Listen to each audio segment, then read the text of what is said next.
Ho, ho, ho! Welcome to our day 2 here in Hong Kong sa Disneyland.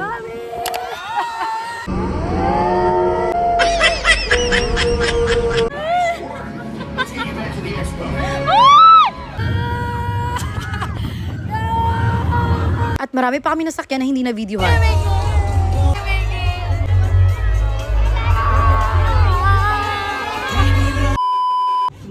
Guys, sa sobrang busy kagabi at sa sobrang pagod namin, pero nag-i-enjoy naman at the same time. Ay nako, talagang hindi ko na na-videoan yung iba. So ngayon, dito nga pala kami nakastay sa Chungking Mansion. Dito mas makakamura ka kung gusto mo mag-travel. We only paid almost 9K lang for 2 rooms, tapos 3 days and 4 nights. Tama ba? So ngayon, eto lang yung room niya. Ganito, may 2 bed, magkatabi. Good for 4 na yan. Tapos ayan, may TV na din. Merong blower. Tapos ito nga pala yung wifi namin na binook namin sa Klook, tapos pinick up na lang namin sa A16 upon arrival sa airport. Grabe ang sulit. Ang tagal na loobat guys, tapos everywhere you go online ka lang, but pag may kilala ka dito, may susundo sa'yo, I suggest pagpabili ka na lang ng SIM worth 50 HKD lang. Ang mura. Eto, nasa 1.8 ata ang book namin sa Klook in peso, tapos kailangan magde-deposit ka ng 500 HKD, pero ibabalik din naman siya sa binook mong araw na dapat mo sa uli siya. Okay, so hindi na siya kakaltas yung deposit. And then sa kabila, ewan ko kung gising na sila. Yan si Bobby, ang tagal na. Anong oras na? I'll show you. Ang oras is 4:36 AM. And today, our day 2 is pupunta kami ng Disneyland. Punta tayo dito sa kanila. Magkatabi lang naman kami ng kwarto. I don't know kung... Ayan, bukas. So, probably may gising na sa kanila. Ito naman yung second kwarto, guys. Ito yung kwarto nila. O, diba? Sky, good morning! Oh, okay, good morning. So, ito naman yung kwarto nila, pa-L naman. Pa-L na medyo hindi nagawang L. Peter? Hindi, doon sa nag-borrow sa... Siguro parang maingay doon, parang may nakakalak ikaw yun. 10:30 pa magsa-start doon sa Disneyland. Pero, para sulit, we need to get there, of course, before 10:30 AM. Tapos biyahe pa kami. And then medyo, turuan naman kami kahapon ni Ma'am Shane, paano mag-navigate dito sa Hong Kong. So, at least, na kampante na. Madali lang naman pala. All you need to do is to follow the color and the number. Kung anong tawag nun, kung anong station kayo, kung anong train kayo. Bumili na kami kagabi ng mga snacks namin pang kape, para siguro pang quick breakfast. But kung gusto talaga lang kumain ng kanin, of course, dadaan kami. But of course, mag-take away kami ng pagkain for our lunch. Since pwede namang magdala doon ng pagkain para mas lesser. And then, doon na lang talaga kami kakain for early dinner para makapag-momentos, makapaghanap na kami ng pwesto. And doon na siguro kami kakain sa Royal Banquet. Ayan. Good for sharing kasi siya. Laki na. So, servings niya is siguro good for 2 na lang. Sabi nila kung malakas nung kumain, good for 2. Pero pag hindi, at least 4 or 3 daw sa isang servings. Pero we'll see later, of course, malalaman natin niya. Madali lang naman pumila. At saka naka-easy access para hindi na kami kailangang pumila para sa mga attractions na pupuntahan namin. So I'm so excited because this is the most awaited part na gusto kong puntahan dito sa Hong Kong. Dati nakapunta na ako dito, guys. Pero talagang hindi ko pinuntahan ang HK. Ocean Park lang kasi promise ko talaga sa sarili ko na dapat pag pupunta ako dito or sa Disneyland, kasama ko yung anak ko. Continuation nga pala to sa birthday ni Macy, guys. Mami Be. At solid na solid yung dalawa nating mga chikiting. Lumalaban din sa pagod.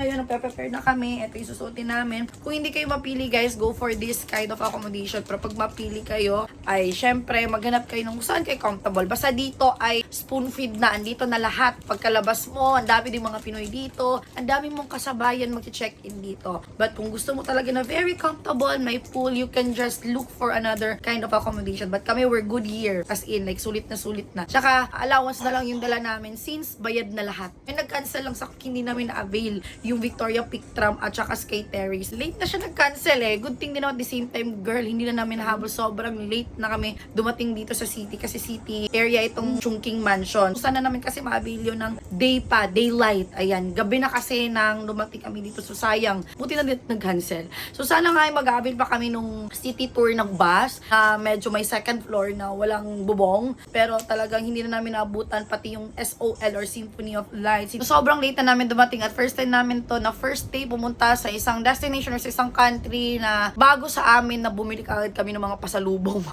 Kasi sa aming second, third, and fourth day, hindi na talaga siya masisingit, girl. Tsaka dapat bibili pa nga kami dun sa mga murang area talaga. Alam namin kasi nag-search na kami kung saan makakabili ng murang mga pasalubong. Pero hindi na namin napuntahan. Ayun nga, dahil nga sa sobrang. Tsaka ang daming tao, girl. Dun sa mall ng mga original talaga yung mga sapatos. Makakabili ka ng 2 for 300 each kili. Grabe, ang daming tao, girl. Lahat ng brand almost nag-sale kagabi. Pero talagang wala, grabe, hindi mo talaga ma-follow yung ano mo kung bago ka pa lang sa ano. Kasi dati nakapunta ako dito, Hong Kong at saka Macau, may kasama kasi ako eh. So parang hindi ko na minamind kung saan pupunta, saan nahanap ng sasakyan or anong way, anong route. Kasi meron nga kasama. Ngayon, kami lang talaga nagna-navigate. So ngayon, this is our first day na without Ma'am Shane. Kami lang, let's go, let's do this. Magpe-prepare muna kami. Bye! Okay, bago ko makalimutan, ito nga pala yung banyo namin. Meron siyang hot and cold shower. May free na ding sabo sa naka-liquid type. Pero bumili talaga kami sa baba. Sabi ko nga sa inyo, maraming mga tindahan, mga Pilipino dito. So bumili kami ng sachet lang kasi ang available sa grocery store is isang bottle, yung toothpaste. Ako buti na lang every travel talaga nung kumuha ako ng mga free na mga toothbrush. Tsaka toothpaste. So yun yung ginagamit ko. Now, next naman si Abby. Maliligo. Okay, magbibihis na muna ako, guys. Okay, while nag-get ready ako using with the Wear Me products just to share our preference. Kapag nag-travel talaga kami internationally, hindi talaga kami pumipili ng magandang hotel. Basta yung okay at maayos kami, pwedeng-pwede na yun. Kasi alam ko sa sarili ko, paano ako gumala, paano ako gumawa ng itinerary. So basically, may iwan na yung mga gamit sa hotel at ang tulog lang namin nasa mga 3 to 4 hours lang tapos gala ulit. So yun yung other way namin to save as well. Meron din namang ibang mga traveler na guys sa style ko, but on their first or last day is dapat talaga maganda yung mapagstayan. Dahil deserve na nila ng magandang pahingahan upon arrival para mas maganda yung gala on the next following day, or kung sa last day yung magandang accommodation at least daw nakapagpahinga sila ng maayos bago sila babalik ng Pilipinas at magtatrabaho ulit. So depende talaga sa inyo yan. Pero kung marami kayong pera, afford the go kayo sa magandang accommodation na talagang maayos yung mapagpapahingahan nyo. Actually, nakatry na din ako ng backpackers nung pumunta kami ng Singapore, pero hindi talaga ako na kampante dahil may makakasama kaming ibang tao sa kwarto at may iwan yung mga gamit doon habang gumagala kami. So kaya sabi ko, di baling hindi magandang kwarto, di baling hindi siya social, basta safe lang yung gamit namin sa kwarto na walang ibang makakasama. At buti na lang din na train na yung mga ibang kasama namin dito sa Hong Kong dahil nung pumunta kami ng Cebu ay walang tulugan din yun. Except sa ate ko dahil hindi siya nakasama ng mga time na yun, mga wear me stuff lang. At kung napapansin nyo, balot na balot ako sa outfit ko dahil bago pa lang kami pumunta dito, may sinalihan na akong group chat or group page para sa mga nagbabalak pumunta ng Hong Kong and Macau na gusto mag-DIY or makamura. Doon ko nakita marami palang nangangagat sa DL. Yes, ang dami mga nagsishare ng experience doon na namumula ang kanilang mga legs. At ayaw ko mangyari yun sa skin ko, pero nagdala ako ng mga baon ng mga pang-protect sa ganun just in case, syempre para kay Macy. Hi guys, good morning. So now we're heading to any restaurant nearby para kakain kami ng breakfast and then diretso pupunta na kami sa HK. I know they are too early but kailangan natin maging maaga kasi you know, we still need to familiarize the areas to navigate the Hong Kong. See you there. This is our outfit. Thank you sa distributor ko sa Hong Kong, sa Wear Me, si Ma'am Shane. Binigyan niya si Wear Me ng Mickey Mouse. Pili ko ako yung gagamit niyan. So now we're here at McDo, guys. And medyo iba yung nila dito. Siyempre, nasa ibang country tayo. Kakain na lang muna kami ng pang breakfast, tapos magta-take out kami ng pang lunch. So we're now eating at early breakfast dito sa McDo. Busog pa naman kami, guys. Dito sa Hong Kong talagang mahal. Pero pag marunong ka talagang, wise ka din talaga sa spending mo dito. Hindi ka mamamahalan ka. Sure. Magaling yan. Nakasama lang ng taga dito. Ito lang ganap. Ot na to yung... Want to eat this one lang ka? Ha? You wanna try? No. Dapat slice magulidaan pa nga anak ko eh. You wanna try? After namin kumain, dumaanan muna kami dito sa nadaanan namin kanina in which nagpe-prepare sila for Christmas. Good morning, Hong Kong! We're going to Disneyland! Ang pangit naman ng boses ko. But anyways, dahil pambata naman talaga yung rason kung bakit kami pumunta dito ay so dapat lahat na madadaan namin pambata ay mapagpictura namin. Pa MTR na kami, super aga namin dahil kinumpute na namin ng mga oras in case mawala kami para iwas away. Huy! Kayawang madam ay. Huwag mo na subukan na huwag ka nang pumasok na hindi nag-tap.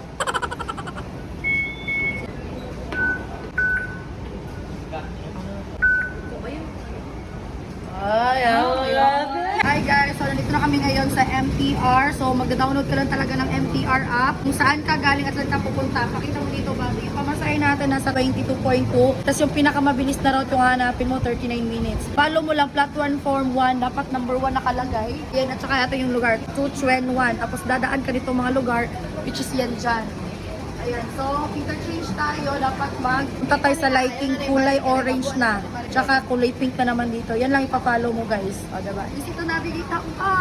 On every stop sa station, meron naman kayo maririnig na announce. Meron din yung guide sa may pintuan banda. Meron din yan sa mismong app talaga magbabibrate pa. At super ang saya-saya ko dito dahil ang cute ng twinning namin ng anak ko. Ang cute at ang ganda niya din sa personal. Ayan, ayaw talaga magpakis sa lips. Uy.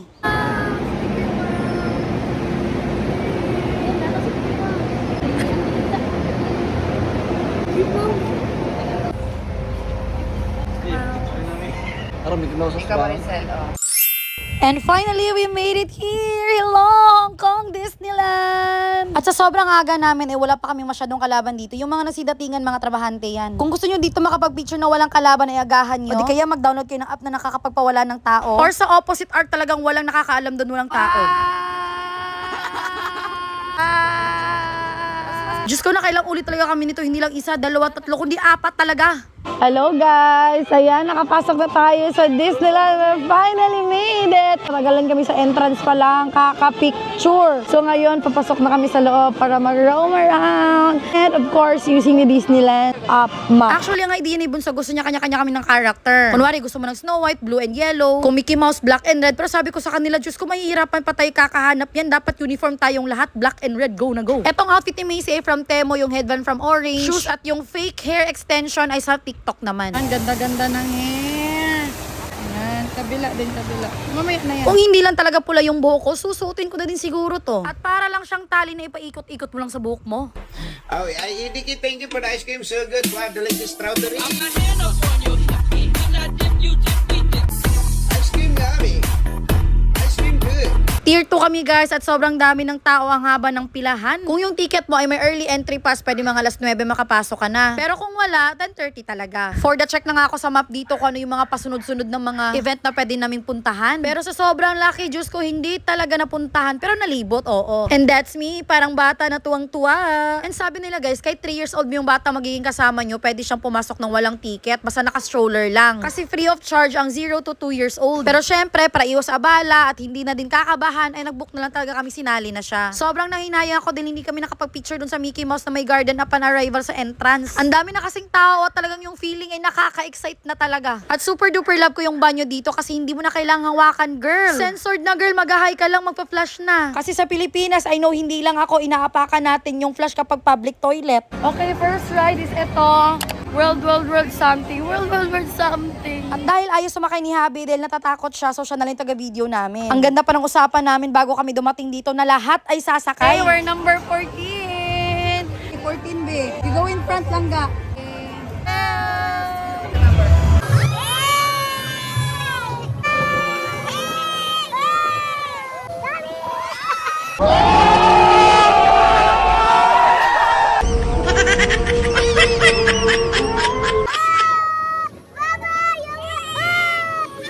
At ayun ay natapos na nga. Okay naman sa medyo kabado. Huy. Eto, limit lang yung makakapag-picture sa kanya. Hindi ko siya kilala pero nagpa-picture kami for the hype. Huy, hype. Tapos ang second namin pinuntahan ay Ironman. Talagang sinusunod namin dito, girl. Feeling malakas, akala malilibot lahat. Actually, nalibot naman lahat. Hindi lang nasakyan. Kasi paano ba naman, mga dalawang rides lang nanginginig ng mga tuhod namin.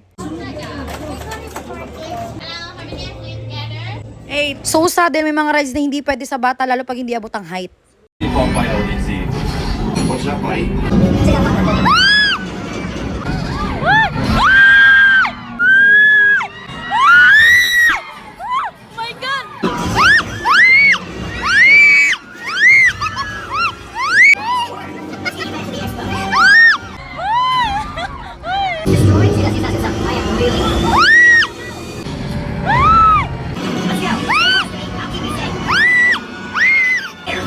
Eto guys, parang totoo talaga nakasali ka sa operation nila pero talagang nakakahilo ang sakit sa ulo. Si Habi sumakay din nito pero after nito pareho kaming dalawa parang masuka-suka.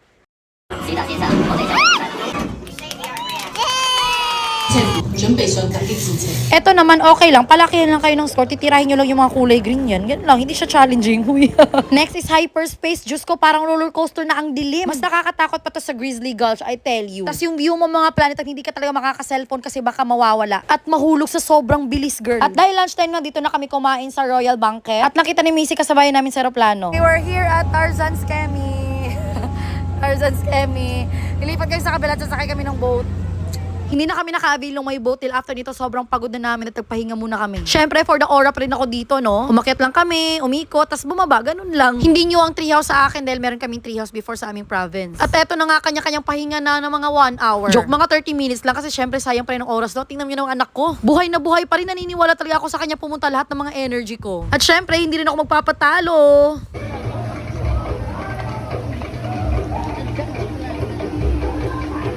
At dahil nga nakita na namin yung rides na Grizzly Gulch, ay talaga sinubukan na din namin, girl. Dito, mas kita yung inikot-ikutan mo. Oh my God, guys! Oh my God, Macy, this is our second time around. Grabe ang tapang ni Macy. Ako kanina kinabahan na si Macy. Oh my God!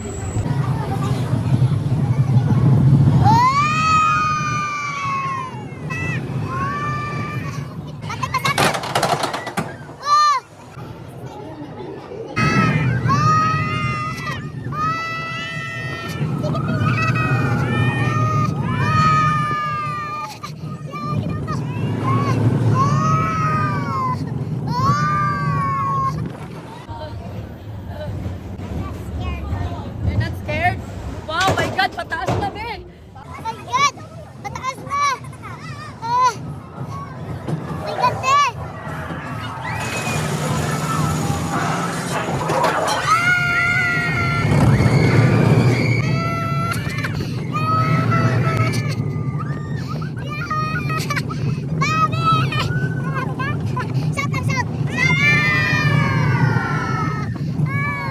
Yawa! Tumatulong ako!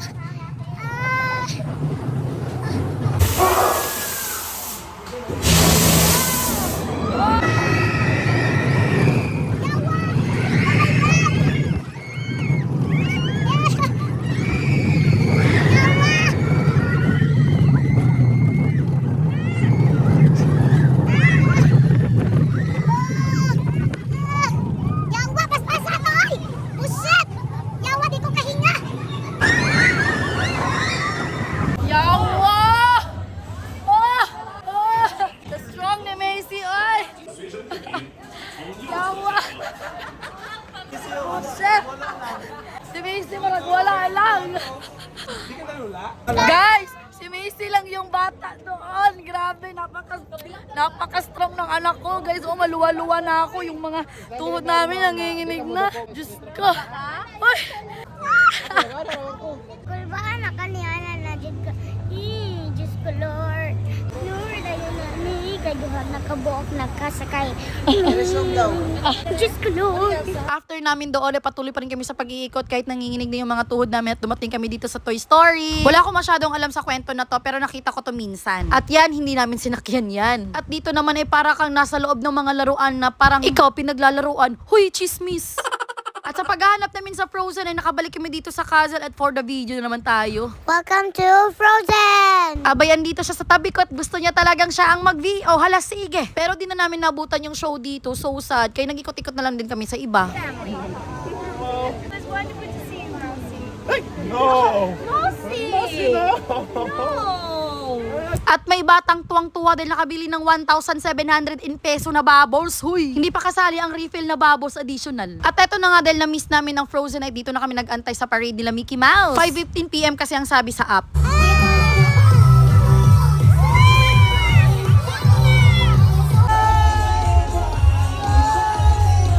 Yes, dream ko din to kaya maiyak-iyak na din ako.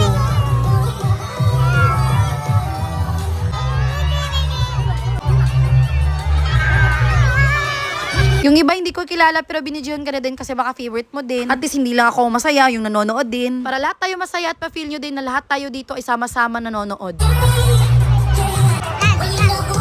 I love you, B. Sobrang saya ko. Thank you, Lord. Promise. After ng parade, hindi na kami umalis dito para makasigurado ng pwesto para sa Momentus. May sisilpong Mariel. By 7:45 PM, kailangan na namin tumayo dahil by 8 exactly, magsa-start na yung Momentus. At ganyan kadami ang tao at may nag-away pa talaga dyan. Huy! Just a few minutes, we will proudly present our nighttime spectacular, Momentus.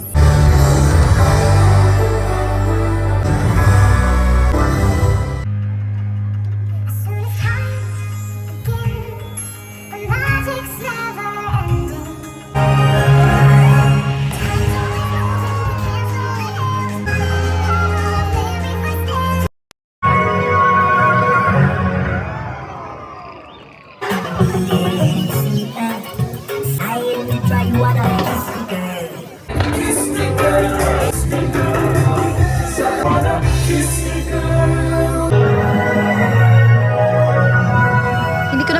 lahat sa sobrang haba at eto ng feedback ako para may matanggap akong regalo.